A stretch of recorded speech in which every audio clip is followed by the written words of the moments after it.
കോൺഗ്രസ് എന്തിനാണ് ഇതുവരെ wait ചെയ്തതെന്നറിയോ? Anniversary വരാൻ വേണ്ടിയിട്ടായിരുന്നു. ഒന്നാമത്തെ ആനിവേഴ്സറിനെ പുറത്താക്കാൻ ഉദ്ദേശിച്ചിട്ടാണ്. കാരണം എം എൽ എ ആയിട്ട് ഒന്നാമത്തെ ആനിവേഴ്സറി, കാരണം ഇന്നലെയാണ് അത് പറ്റുമല്ലോ, ഇന്ന് തന്നെ അത് ആനിവേഴ്സറി പുറത്താക്കാൻ വേണ്ടി.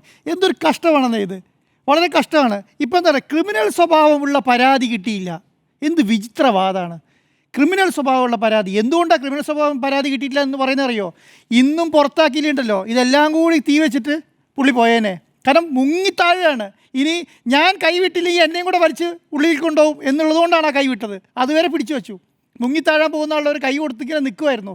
അപ്പം ഇനി നിന്നാൽ ഇനി എന്നെയും കൂടെ വലിച്ച് ഉള്ളിലേക്കിടും, അതുകൊണ്ട് വിട്ടു, ഇനി പോയിക്കോട്ടെ എന്നുള്ളതാണ്. സംരക്ഷിക്കാവുന്നതിൻ്റെ മാക്സിമം സംരക്ഷിച്ചു വന്നേ. ഇനി എന്തെന്നാ അതിന് ഞാൻ പറയുന്നത്, ഈ രാഹുൽ മാങ്കൂട്ടത്തിൻ്റെ കേസ് മറ്റുള്ള കേസ് പോലെയല്ല. അങ്ങനെ ഞാൻ തീവ്രത കുറഞ്ഞെന്നുള്ള അർത്ഥത്തിലല്ല ഞാൻ പറയും. എന്തുകൊണ്ടാണ് ഇദ്ദേഹം ചെയ്തിരിക്കുന്നത് വലിയ ക്രിമിനൽ കുറ്റമാണെന്നേ. 1, 2, 3 അല്ലല്ലോ. നമ്മൾ അന്ന് തുടങ്ങിയ പറയുന്ന ഒരു കാര്യമുണ്ട്. റിപ്പോർട്ടർ TV വാർത്ത ബ്രേക്ക് ചെയ്ത് അന്ന് രാത്രി മീറ്റ് ദ ടേസ്റ്റ് പറയുന്നത് 1, 2, 3 അല്ല. ഇത് ചെറിയ കാര്യമല്ല. കാരണം ആ സമയത്ത് നമ്മളെ എല്ലാവരെയും സൈബർ കൂട്ടങ്ങളെല്ലാം കൂടി ഒന്ന് ആക്രമിക്കുകയായിരുന്നു, അല്ലേ? വലിയ രീതിയിൽ ആക്രമിച്ചു. എന്തിനാ പറഞ്ഞത്? ഒറ്റ കാര്യം പറഞ്ഞു, 1, 2, 3 അല്ല എന്ന് പറഞ്ഞ കാരണത്തിന് വേണ്ടിയിട്ടാണ്. കാരണം ഇപ്പം എന്താ സംഭവിച്ചത്? രണ്ടാമത്തെ പരാതി വന്നു, ഒന്നാമത്തെ പരാതി കഴിഞ്ഞു, രണ്ടാമത്തെ പരാതി വന്നു. അപ്പോൾ ഈ രണ്ടാമത്തെ പരാതിയിൽ FIR ഇട്ട് കഴിഞ്ഞു, അല്ലേ?